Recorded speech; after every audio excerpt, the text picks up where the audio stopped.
através da sua palavra. Vamos ver o que Deus quer acrescentar-nos na manhã de hoje para a edificação, ao fortalecimento da nossa vida espiritual. Para 1 de Samuel, capítulo 4, 1 de Samuel, capítulo 4, do versículo 5 ao versículo 11. Aleluia. Você encontrou? Amém? 1 Samuel, capítulo 4, versículo 5 ao versículo 11. Que diz assim: sucedeu que, vindo a arca da aliança do Senhor ao arraial, rompeu todo Israel em grandes brados e ressoou a terra. Ouvindo os filisteus a voz do júbilo, disseram: que voz de grande júbilo é esta no arraial dos hebreus?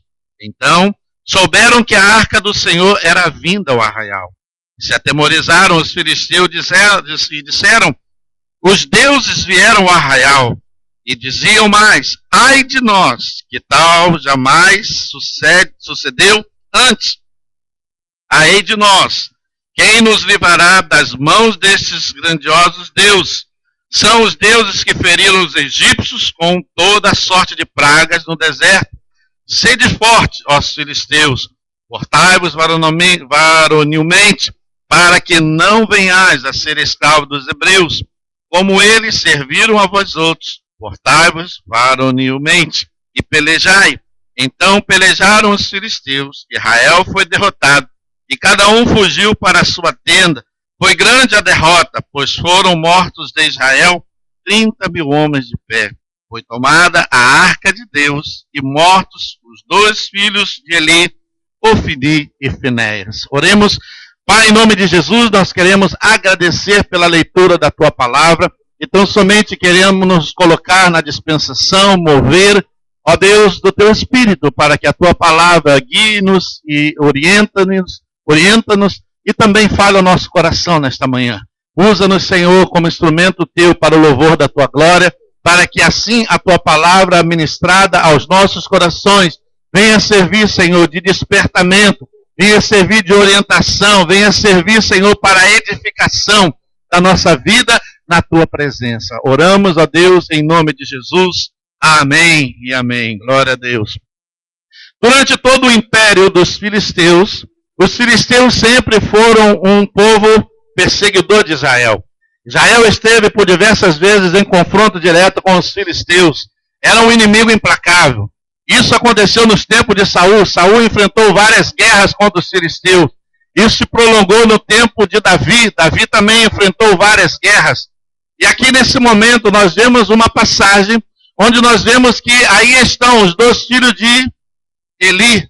Eli era o sacerdote de Israel nesta época. Um homem já velho, convalescido, um homem que já estava mais ou menos com 98 anos. A sua visão comprometida, já não tinha mais o mesmo vigor, a mesma energia para reger o povo de Israel como sacerdote. Isso deu a Eli algumas limitações, da qual ele começou a abrir algumas concessões e talvez não cuidar de algumas causas que eram importantes para serem cuidadas no meio do povo. Com isso, Eli permitiu que os seus filhos começassem a andar em caminhos errados. Ele consentiu que os seus filhos começassem a fazer coisas desagradáveis aos olhos de Deus. E Deus, então, no seu grande amor e na sua misericórdia, a Bíblia diz que Deus disciplina o filho a quem ama, não para que ele se perca, mas para que ele se corrija e chegue à vontade de Deus, assim como Deus o quer. E Deus, então, nesse momento, enviou o homem de Deus, o profeta do Senhor, foi até Eli e falou com ele que ele precisava consertar a sua casa, que ele precisava colocar as coisas em ordem, que ele tinha que tomar posição contra os seus filhos que estavam andando em caminhos errados. Embora Eli tenha ouvido a tudo isso, nada fez para mudar a situação já existente. A Bíblia diz que mais adiante, segundo o tempo determinado por Deus, Deus então agora, mais uma vez, permite que os filisteus estejam na cola, no calcanhar do povo de Israel. E nesse momento, a Bíblia nos mostra anteriormente que eles já haviam tido um confronto contra os filisteus.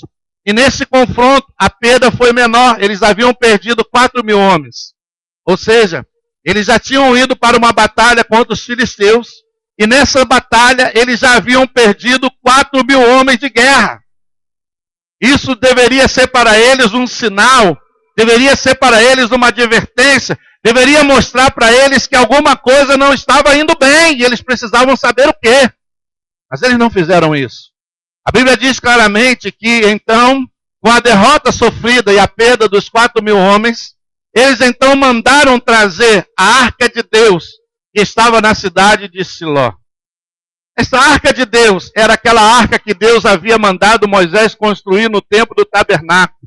Essa arca era a arca que continha as tábuas do mandamento.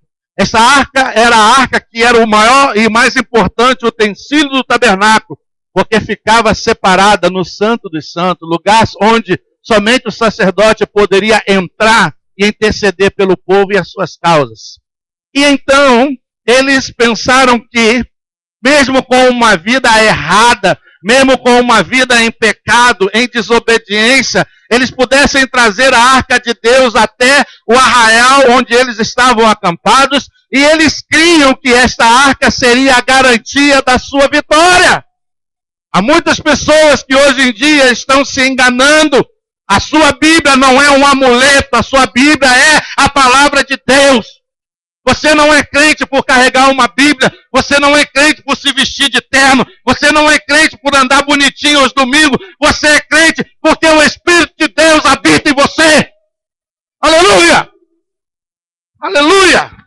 Eu me lembro de um tempo mais adiante, onde Deus mais uma vez com misericórdia enviou o profeta Jeremias. E Jeremias foi ao povo que estava errado e em pecado, levando no seu pescoço um jugo de madeira. Não sei se você sabe o que é o jugo. O jugo era uma peça que se fazia naquela época, onde haviam duas partes com uma voltinha, e aquilo se encaixava no pescoço do boi, e aquilo atrelava o boi ao carro para que o boi puxasse o carro. Essa é a razão pela qual Paulo explica lá no Novo Testamento: não vos ponhais como cristão em jugo desigual. Por quê? Porque quando um carro de boi era puxado por mais de um boi, esse jugo de madeira que alinhava os bois para puxar o carro, eles tinham que ser muito bem alinhados, porque senão um boi faria mais esforço do que o outro. Então eles tinham que estar alinhados. Eles tinham que estar alinhados de maneira que os bois fizessem a mesma força por igual. E ninguém faria um trabalho mais forçado do que o outro. Paulo se refere a isso, falando da união, da relação, da intimidade, do envolvimento de nós como crentes em Cristo Jesus com pessoas ímpias, com pessoas do mundo. E ele diz: não vos ponhai em jugo desigual. E quando eu ou você fazemos isso, vamos carregar uma carga. Alguém vai puxar mais do que o outro. Você vai puxar o maridão que é incrédulo para a igreja. Ele não quer vir. Ele não quer vir. Né? Igual. Vem. Mas não é isso. Vamos para outra parte. Jeremias chega diante do povo, numa mesma situação, levando consigo um jugo de madeira no pescoço. E diz para Israel, o povo de Deus, o mesmo povo de Israel, diz o seguinte: olha, assim diz o Senhor para vós outros: passareis 70 anos no cativeiro babilônico. Deus irá consentir que os babilônicos, através de Nabucodonosor, venham até vós, os vençam na batalha e os levem como prisioneiros para servirem como escravos lá na Babilônia. Não somente isso, mas Nabucodonosor levará todos os utensílios de ouro e de prata que estão dentro da casa do Senhor. Nesse exato momento, levanta-se um falso profeta chamado Ananias. E Ananias diz assim: não é bem assim.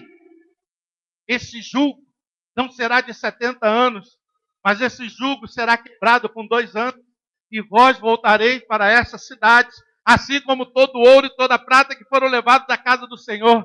E sabe o que Ananias fez? Ele agarrou o jugo de madeira que estava no pescoço de Jeremias e quebrou aquele jugo, usando uma expressão visual para impressionar a multidão. Assim como quem diz: assim como eu quebro esse jugo de madeira, assim Deus quebrará esse jugo de escravidão. Não serão 70 anos, mas serão 2 anos. O profeta Jeremias se levanta e diz o seguinte: se assim diz o Senhor através de ti, que assim o seja. Mas eis que agora eu te digo: assim diz o Senhor, deste ano não passarás, porque Deus recolherá a sua vida, porque você está fazendo o povo ser rebelde, inculcando na mente e no coração deles mentiras. É mais fácil o povo acreditar numa mentira bem contada, que não confronta, que não incomoda, que não nos leva a tomar uma posição de conserto diante de Deus, do que ouvir uma palavra de repreensão que seja dura para nosso crescimento. Existem muitos hoje que estão por aí afora, contando mentiras de uma maneira bem contada, bem ilustrada, bem apoiada, seja visual, seja de que maneira for. Mas melhor é que o povo ouça uma mentira bem contada, que não vai fazer com que eles sintam-se incomodados, não vai fazer com que eles se sintam constrangidos e continue caminhando a passos largos para o abismo, do que eu contar a verdade e eles não ficarem satisfeitos, não gostarem e irem embora. Eu sempre tive algo no meu ministério, desde que comecei, que eu sempre disse à igreja o seguinte: eu chego com 6 no céu, mas não levo 1000 para o inferno. Amém? Esse é o lema do meu ministério, desde que eu iniciei. Eu acho que Deus me levantou como Jeremias, sou profeta, que só prega coisa que faz o povo pensar. Essa semana uma irmã escreveu para mim, está lá longe, escreveu para mim uma mensagem: pastor, as suas mensagens ressoam nos meus ouvidos, e eu não consigo esquecer as mensagens que eu ouvi o tempo em que eu estive aí. Eu respondi para ela: irmã, é porque tudo aquilo que eu faço para Deus eu aplico o meu coração. E não sou eu quem falo, é Deus quem faz. É Ele quem fala. Amém? Aleluia. E aqui estava mais uma vez. Sabe o que eles estavam fazendo? Eles estavam usando a arca como um amuleto. Pensando eles, não, nós estamos todos errados, estamos todos em pecado, mas afinal a arca do Senhor está conosco. E podemos ir para essa batalha contra os filisteus, porque certamente seremos vitoriosos. Engano seu. Há um versículo muito citado por muitas pessoas, que elas gostam muito, que elas dizem assim: mas maior é aquele que está em mim do que aquele que está no mundo. É sim, se ele estiver. Amém? É preciso que ele esteja. Aleluia. Nós vemos através dessas passagens que esses soldados filisteus, quando eles começaram a ouvir aqueles gritos de festa, de júbilo, de celebração, eles ficaram impressionados. Eles pensaram assim: poxa, esse povo acabou de sofrer uma derrota. Perderam 4.000 homens num confronto. Que alegria é essa? Que festa, que celebração. Então eles ficaram sabendo que a arca do Senhor havia chegado a Arraial. E eles ficaram preocupados porque eles conheciam o passado, onde Deus operou lá no Egito com as pragas, onde Deus arrancou o povo com mão forte e poderosa, proveu no deserto de água, de maná, proveu de roupa, a roupa não se gastou, os pés não se incharam, as sandálias não se acabaram. Ou seja, Deus cuidou de toda a provisão do povo. Eles conheciam a história. Eles sabiam. Ficaram atemorizados. Mas mesmo assim, eles foram para o confronto. E a Bíblia diz aqui claramente que quando eles foram para o confronto contra Israel, morreram nesse confronto, não 4.000, mas a Bíblia diz que morreram 30.000 homens de guerra. Isso nos dá uma ligeira impressão de que, se estamos errados, não pense você que você vai alcançar bons resultados se seguir igual. Há uma necessidade de parar e consertar o que precisa ser consertado. Amém? Não adianta. As perdas serão maiores. As frustrações serão maiores. Os tropeços serão maiores. É preciso parar e consertar o que precisa ser consertado para seguir em frente. Isso me faz lembrar de Davi, como também numa boa ação, quis tirar a arca de Deus da cidade onde ela se encontrava e levar para a cidade de Jerusalém. Usou um carro de boi para transportar a arca. Pegou Uzaiaiô, filho de Abinadab, e pôs para conduzir o carro. No meio do caminho, o boi tropeça, a arca ameaça cair. Uzá vai na boa intenção de escorar a arca e morre. Naquele momento, ele parou. A arca havia ficado na casa de Abinadab por 20 anos. Davi foi lá e tirou a arca. E a Bíblia diz que eles estavam em festa. Se você ler a passagem bíblica que está lá escrita, você vai ver que eles tocavam os instrumentos, eles louvavam, eles dançavam, estavam felizes, estavam alegres. Mas eis que, dado momento, o boi tropeça. O boi não tropeça por acaso. Deus o faz tropeçar por alguma razão. Quantas vezes na sua vida o boi está tropeçando e você, opa, peraí, tropeçou, põe uma pedrinha, tira do meio do caminho. Não, é um pauzinho, não. Você sempre quer achar alguma coisa para tirar do caminho, mas nunca você pensa, não, eu é que preciso resolver essa questão. O problema não é com o boi, o problema não é com a arca, o problema não é com... É esse, o problema é eu e você que precisamos ver o que está errado. E Davi, nesse momento, fez a ele a segunda pergunta: como levarei a arca até a cidade de Jerusalém? E foi quando então ele descobriu que a arca não era para ser levada como levou os filisteus, para dentro do palácio de Dagom, e levou num carro de boi. E a Bíblia diz que quando a arca foi colocada diante de Dagom, a Bíblia diz que no dia seguinte Dagom estava virado. A estátua de Dagom havia caído diante da arca. Os filisteus, quando olharam aquilo, ficaram impressionados, levantaram novamente a estátua de Dagom, puseram de pé. No dia seguinte, quando eles acordaram, a estátua estava caída novamente no chão, com a cabeça degolada e os braços, só havia o tronco. E eles chegaram à seguinte conclusão: essa arca está sendo de maldição para nós. Tira essa arca daqui, devolve essa arca para o povo de Israel. Amém? O problema não está na arca. O problema está naquilo que eu e você precisamos consertar. A Bíblia diz claramente que eles foram para a batalha, foram derrotados. Eu vejo nessa passagem bíblica algumas coisas importantes que nós podemos extrair disso como entendimento para nossas vidas.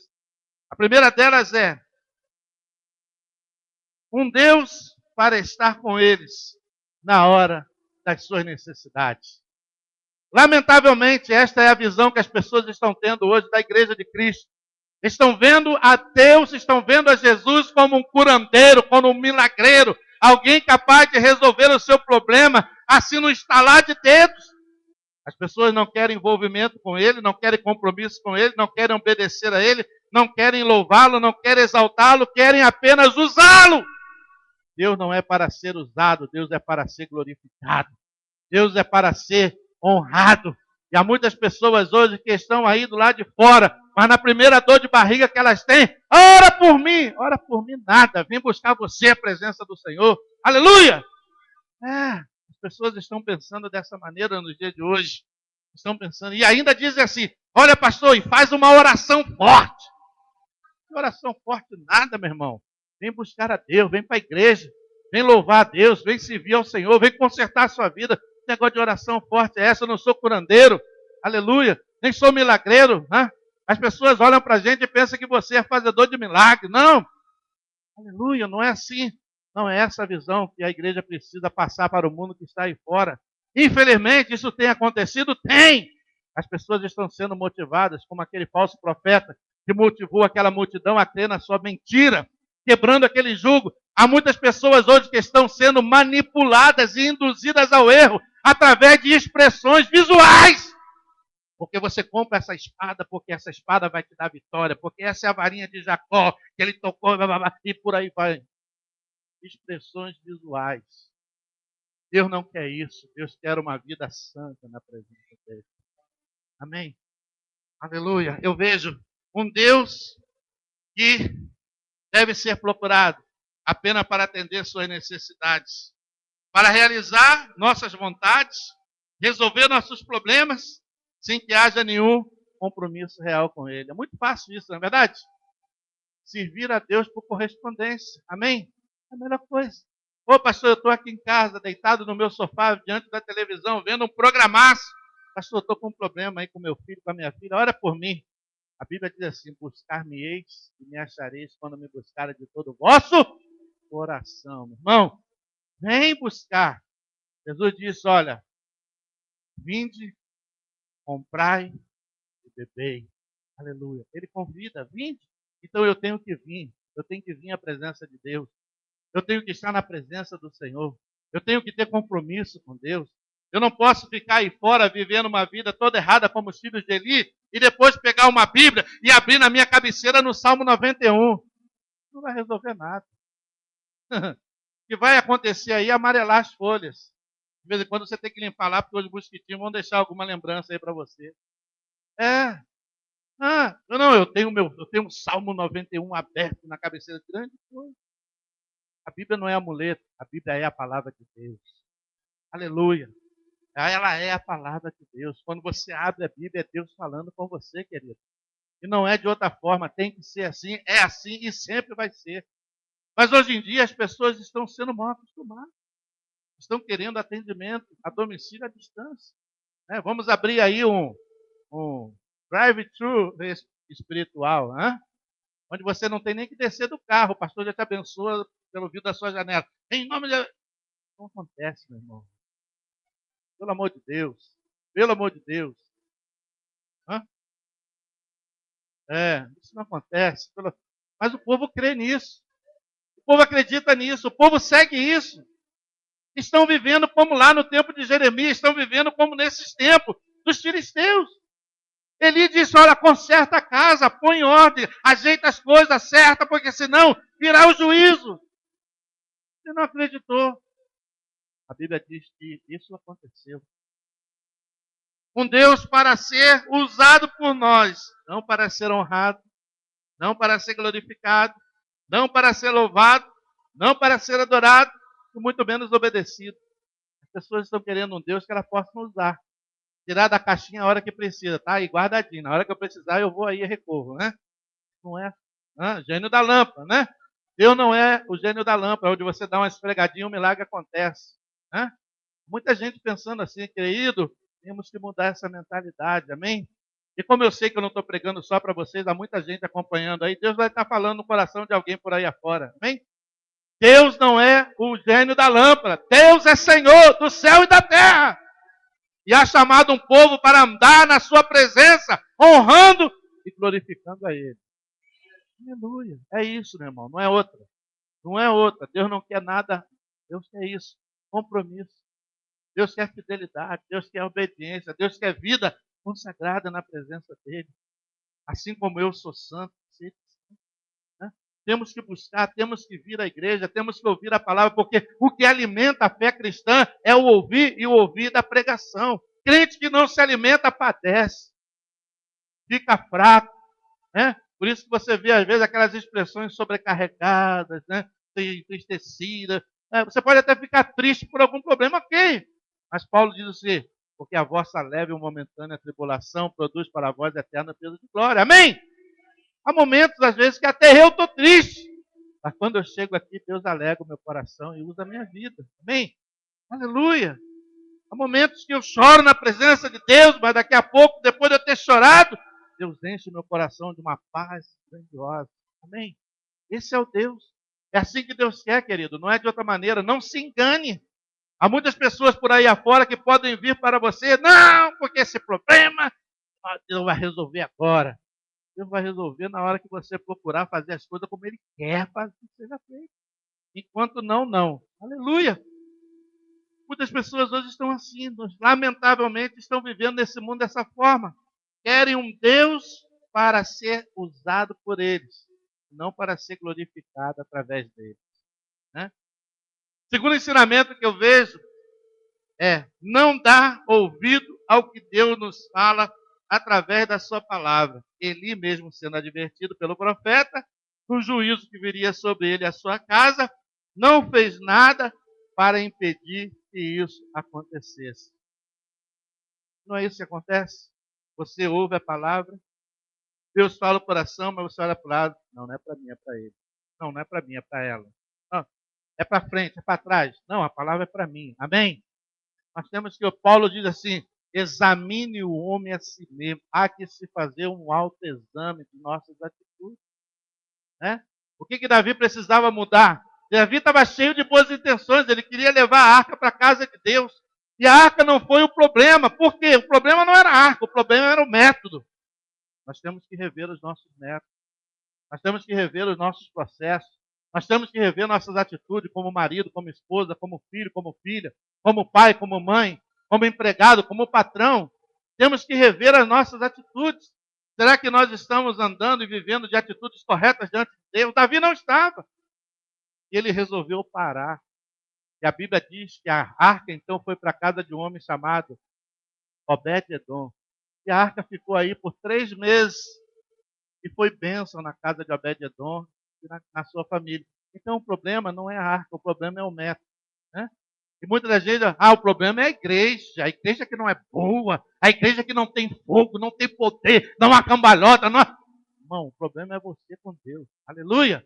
Eu estava dizendo aqui hoje na escola dominical, avivamento é vida pessoal com Deus. Aleluia! É, querido, é isso mesmo. Tem muito pastor aí sustentando igreja com movimento. Movimento vem e vai. Agora a palavra fica, ela permanece. Amém? Movimento é muito fácil. Eu fiquei quase um ano na Flórida, indo numa igreja onde eu nunca vi o pastor presidente pregar na igreja. Sempre tinha um convidado. Eu dizia, mas minha filha, assim é fácil. Ser pastor dessa maneira é fácil. E era full time. Tempo integral. Eu nunca vi aquele homem pegar o microfone para dar uma mensagem na igreja. Nunca vi. Sempre tinha convidado. E o convidado vinha, fazia movimento, fazia festa. A gente caindo no poder, a gente no Rio do Santo, a gente não sei o que lá, e rola daqui, cai de lá. Você podia perceber que as pessoas que caíam eram sempre as mesmas. Eram sempre as mesmas. E levantavam dali de maneira igual. Não havia nenhuma mudança, não havia nenhuma transformação, porque isso não mais passa de show evangélico. Deus não nos chamou para fazer show. Deus nos chamou para pregar a palavra e pregar em toda a sua íntegra, como Ele assim o quer. Amém? Negócio de show é lá fora. Né? Show dentro da igreja não acontece. A única estrela chama-se a estrela de Davi, o leão de Judá, Jesus Cristo Senhor. Não tem estrela, meu irmão. O seu estrelato fica quando você passa daquela porta para dentro. Não tem estrela, não tem estrela. Aqui não tem estrela, a única estrela aqui é Jesus Cristo. Ele é o Senhor, amém? É Ele, acabou. Aleluia. Então é fácil. E hoje em dia, há muitos lugares que você pode ver por aí afora, perto da sua cidade, da sua casa, você vai ver lá. Uma grande multidão que está lá. Mas está lá por quê? Está lá porque está confortável. Tudo aquilo que está ouvindo, não, porque você vai ser vencedor, porque você vai ser um empresário de sucesso, porque você vai ter um carro zero, uma casa na praia, um iate de luxo. Quem quer ouvir isso? Até eu quero, não é verdade? Agora, diz para ele assim, vai trabalhar, vai dar duro, vai estudar, e assim você vai conseguir as coisas de maneira como Deus quer. Serve a Deus, anda na presença de Deus, que Deus te abençoa. A Bíblia diz, e virão até ti e te alcançarão todas essas bênçãos. Anda no caminho, anda na presença, anda. Não precisa andar por aí buscando. Não. A bênção te encontra onde você está. Aleluia. Esquece que Deus é onisciente, onipotente, onipresente. A bênção vem no endereço certo, querido. Aleluia. Ela pode até tardar, porque Deus também tem o seu tempo. Deus tem o seu tempo de dar as coisas. Há tempo para todas as coisas debaixo do céu e da terra. Deus tem o seu tempo. Mas ela vem. Você permanece fiel. Amém? Ela vem. Então eu vejo aqui que é a segunda coisa. Muitas pessoas não querem dar ouvido à palavra, assim como Eli não deu ouvido, mesmo que tenha sido advertido. Quais são as reações dessas pessoas? Algumas dessas pessoas usam o fatalismo como desculpa para não fazer nada. Elas usam o fatalismo, elas usam o acaso, a situação, para desculparem-se em não fazer nada para que produza uma mudança nas suas vidas. Não, mas eu sou assim, eu nasci assim, eu sou Gabriela, nasci assim, vou morrer assim. A Bíblia diz que todas as coisas são passadas e esse tudo se faz novo para aquele que está em Jesus Cristo. Amém? Aleluia! Há que haver mudança, querido. Você podia ser um João rabugento lá no mundo, mas quando você está em Cristo, você tem que ser uma outra pessoa, outra criatura. Amém? Todas as coisas velhas, e quando tudo que é velho não presta. Tudo que é velho não presta. Né? Joga fora. Ô, pastor, vamos botar o senhor daqui para fora também, está ficando velho. Não é isso. Estou dando no bom sentido. Porque muitas das vezes nós queremos acumular coisas em nossas vidas que não cabem mais, não fazem mais sentido. E a gente quer conservar aquilo ali. Não, Deus está mandando limpar, Deus está mandando tirar, joga fora. Viva-se disso. Algumas pessoas usam esse fatalismo, né? Para desculparem-se diante da situação, para não fazer nada. Outras não. Outras são aquelas que, como o povo lá, usam a sua Bíblia, a vida cristã, apenas como um amuleto, pensando que assim vamos impressionar a Deus e não impressionar a Deus, não ser, e não desejamos ser autênticos diante de Deus, que é um Deus santo. Comigo, Não pense você que por você carregar a Bíblia, você vai impressionar Deus. Deus sonda o que está dentro do coração. Lembra-se lá de Samuel, quando foi à casa de Jessé, para escolher um dos filhos que seria o sucessor, o sucessor, o novo rei. Ele se impressionou com aquele cara grande, alto, forte, bonito, corpo atlético, veio, ele, aí está diante de mim um ungido do Senhor. Deus falou, opa, pera lá, não é esse. Porque eu não vejo como vê o homem vê o exterior, eu, porém, sondo o coração. Amém? Deus não se impressiona com a aparência, Deus sonda é o coração puro, o coração limpo, o coração agradável diante da presença de Deus. Então não tente usar sua Bíblia como amuleto, né? Aquele homem que passava na frente da casa da Sunamita, nem Bíblia tinha na época. Não usava terno, não usava gravata, não tinha cara de santo nem nada, embora o era. Né?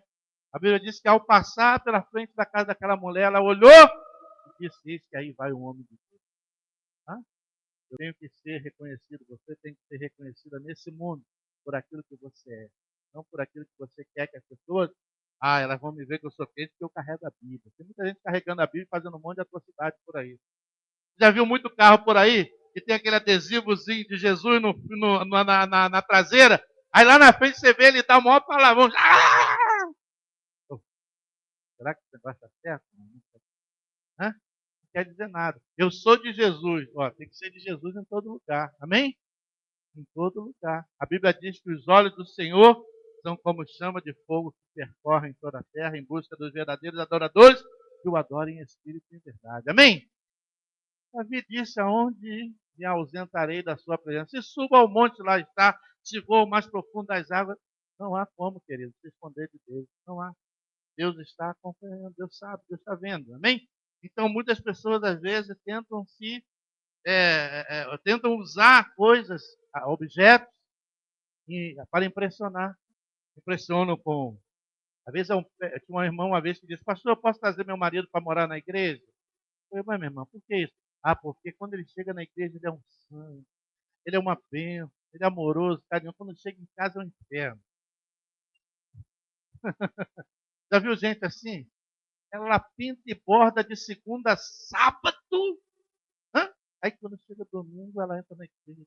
Senhor, abençoada de Jesus. Querido, você tem que ser assim em qualquer lugar que você for. Amém?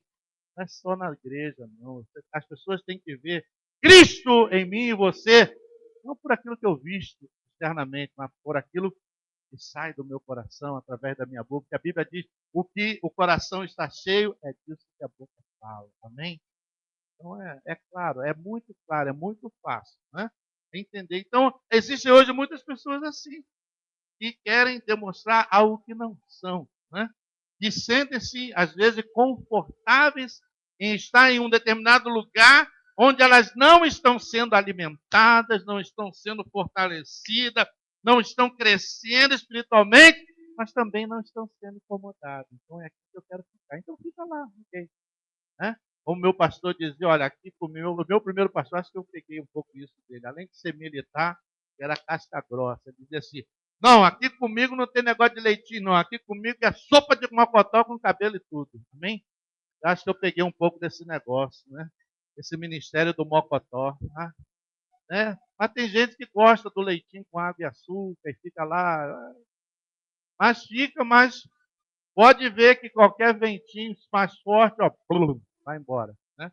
Mas, irmão, Deus nos chamou a mim e a você para viver uma vida reta na presença de Deus. Aleluia. Não usemos de artefatos, de artifícios, não usemos de costumes ou maneiras ou hábitos para impressionar. Impressione a Deus com sua vida de fidelidade, obediência, de comunhão com Ele. É assim que você vai impressionar a Deus, né? Dessa maneira. Terceira coisa que eu vejo aqui é que Deus veio ao encontro de Samuel enquanto ele estava cuidando dos seus afazeres diários. Sabe o que acontece aqui? Deus chama a atenção de Eli, Eli não se corrige, não corrige a sua casa. No mesmo dia, ele perde os 2 filhos no confronto contra os filisteus. Quando o mensageiro chega até ele e dá a notícia da morte dos seus filhos, ele toma um tombo da cadeira que estava sentada, cai, quebra o pescoço, morre. E a sua nora que estava grávida, acelera o processo de parto, e nesse parto também perde o filho. E a Bíblia diz que antes de tudo isso acontecer, Deus chama então um jovem de 12 anos de idade, chamado Samuel, que estava lá aos cuidados de Eli. E chamou por 3 vezes, mas ele não ainda conhecia a voz de Deus, até que Eli então entendeu que era Deus que o estava chamando. A próxima vez que ele te chamar, diga: eis-me aqui, Senhor, fala, porque teu servo ouve. E quando Deus chamou Samuel, Samuel estava, quem sabe, cuidando da limpeza da mobília do tabernáculo. Há muitas pessoas que pensam que Deus só chama quem está fazendo algo importante dentro da igreja. Não, Deus chama a qualquer um de nós, ainda que você esteja fazendo a coisa mais simples. Passando uma vassoura dentro do templo, levando um lixo para jogar fora, né? Ajudando a servir a ceia. Ou em qualquer... Deus chamou a Samuel, e Samuel, eu creio que Samuel, como um jovem de 12 anos, ele estava fazendo as suas tarefas diárias. Ele estava envolvido, ele estava ocupado, né? Ele estava limpando, quem sabe, a mobília do tabernáculo. Ele estava ajudando a cuidar de um homem velho e cego, quase a ponto de morrer, que era Eli. Ele precisava de alguém porque ele já não enxergava, era velho, não podia se locomover com rapidez, então ele precisava de alguém que durante a noite ele necessitasse de um copo com água, alguém levasse para ele. Samuel estava ali para servir a esse homem.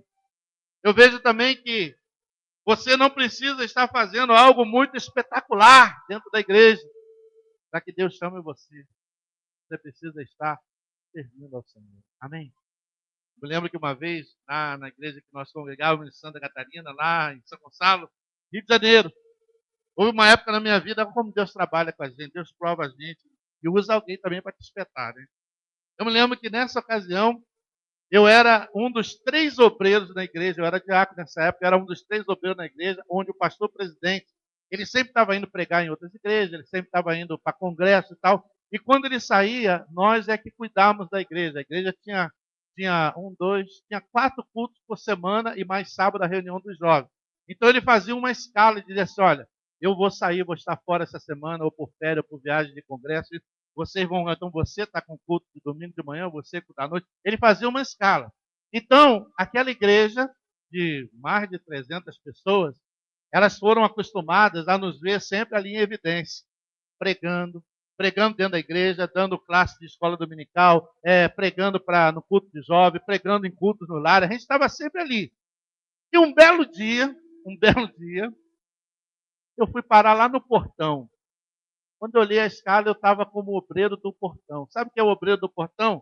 É aquele que fica no portão dizendo assim: ô meu irmão, vem, e ajuda a alinhar os carros. O pátio da igreja não tinha muita área para estacionamento, então a gente tinha que acomodar os carros da melhor forma possível para caber o maior número, para evitar que muitos carros ficassem na rua, por problema de roubo ou acidente. Eu estava lá, feliz da vida, tranquilo, e os irmãos desceram. Mas, irmão, o que o irmão está fazendo aqui no estacionamento? Estou servindo o Senhor, estou trabalhando aqui. Mas eu estou acostumado a ver o irmão sempre lá no púlpito pregando. Eu falei: não, mas agora eu estou aqui. Eu estou aqui. Irmãos, e eu fiquei ali, fiquei tranquilo, feliz da vida. Em nenhum momento passou comigo nenhuma preocupação. Mas as pessoas, quando passavam e viam ali, diziam assim: mas você sempre não estava lá, por que está aqui hoje? Deus nos usa, irmão, fazendo os trabalhos mais simples possível. E muitas das vezes é Deus trabalhando: olha, você estava lá, mas hoje eu botei você aqui, quero ver como é que você se comporta. E a gente vai ter que tratar com a mesma alegria, com o mesmo amor, com o mesmo carinho, com o mesmo cuidado. Tem gente que acha que só serve a Deus quando faz parte de coisas assim: eu sou o picadista número 1 da igreja. Não é assim, querido. Se você estiver varrendo, ajudando, botando café, tirando lixo, é a mesma coisa. A Bíblia diz que Deus dará o seu galardão a cada um de nós por aquilo que fazemos em nós. Amém? Esse negócio, né? Se você tem o dom de tocar, toca. Se você tem o dom de cantar, canta. Mas se você não tem dom nem para cantar, nem para tocar, vai cuidar das crianças. Pastor, mas eu não sei, então vai evangelizar. Ou então vai servir o café. Alguma coisa você vai fazer. Amém? E Deus vai te abençoar da mesma forma. Samuel não estava fazendo nada espetacular. Ele estava lá cuidando da limpeza do tabernáculo, limpando o pozinho da mobília, estava lá botando o azeite na lâmpada para que fosse acesa durante a noite. Ele estava lá cuidando de Eli, o sacerdote, né, que tinha que levar comidinha, tinha que levar e recebendo de ali também o ensinamento, ele estava na atividade. E é que nesse momento Deus chama Samuel e com a morte de Eli, Samuel agora é instituído por Deus como aquele que viria a ser a boca de Deus durante aquele tempo para aquele povo. Amém? Deus trabalha dessa forma, querido. Mas para que ele trabalhe assim, é preciso a gente olhar e dizer, Senhor, eu quero andar em conformidade com a tua vontade. Se há algo que eu estou andando ou fazendo que não está de acordo, eu quero mudar isso. Eu quero ser alguém autêntico. Eu quero ser alguém verdadeiro. Eu quero que as pessoas olhem para mim e vejam em mim esse Cristo maravilhoso que habita em mim. Através da minha vida, do meu testemunho, da minha palavra, do meu proceder como pai, como mãe, como irmão, como filho, como filha. Amém? É assim que nós somos e seremos isso. Jesus disse em certa ocasião para eles, os discípulos, amai-vos uns aos outros como eu vos amei, e assim o mundo verá que eu estou em vós. Amém? O amor é uma evidência que Deus habita em nós. Amém? Então você precisa amar. E a Bíblia diz, amar até os teus inimigos, até os que te perseguem, até os que te querem mal. Até esse, pastor. É, até esse. Né? Amar quem te ama é fácil ou não é? Pô, que benção amar quem me ama. Agora, amar quem é pedra no teu sapato é um problema, né? Mas tem que amar, tem que amar, né? Tem que ter aquela longanimidade de Deus, né? Pedir, Senhor, dá-me essa longanimidade, né? Então tem que pedir a Deus, e Deus dá, Deus dá. Então, há muitas pessoas que Deus está querendo acrescentar, trabalhar, fazer mais, crescer, mas é preciso ouvir a palavra, dizer, Senhor, onde é que eu preciso apertar o meu parafusozinho, né? Onde é que eu preciso dar um ajustezinho, né? Onde é que eu preciso me acertar o caminho que o Senhor traçou para mim, amém? E se nós fizermos isso, irmão, você só tem a ganhar. Não tem que seguir em frente, porque o desastre será maior. É melhor fazer como Davi, procura saber o que Deus quer. Resolve a questão e segue em frente. Amém? Porque aí será abençoado. Mas não há como levar as coisas como são. Não funciona. Deus não é assim. A Bíblia diz que Deus é Deus zeloso. Amém? Zeloso, zeloso, zeloso. Quando eu falo zelo, eu não estou falando da palavra em espanhol que quer dizer ciúme, não. Deus é cuidadoso. Amém? Deus quer as coisas perfeitas, bem feitas. A Bíblia diz claramente, ai daquele que faz a minha obra e a faz relaxadamente. Amém? Então, meu irmão, quando você vai se preparar para qualquer coisa, seja para uma lição na escola dominical, seja para uma classe para os adultos, seja para um culto no lar, ou para compartilhar uma palavra, seja o que for, faça o seu melhor. Que é isso que Deus quer e merece. Amém? Aleluia, glória a Deus. A minha esposa ontem saiu, foi dar umas voltas, porque eu disse para ela, isso também é programa de índio. Falei para ela, olha, eu já passo a semana toda no calor, né? Já passo a semana toda no calor, então no sábado eu quero ficar dentro de casa no fresquinho, né?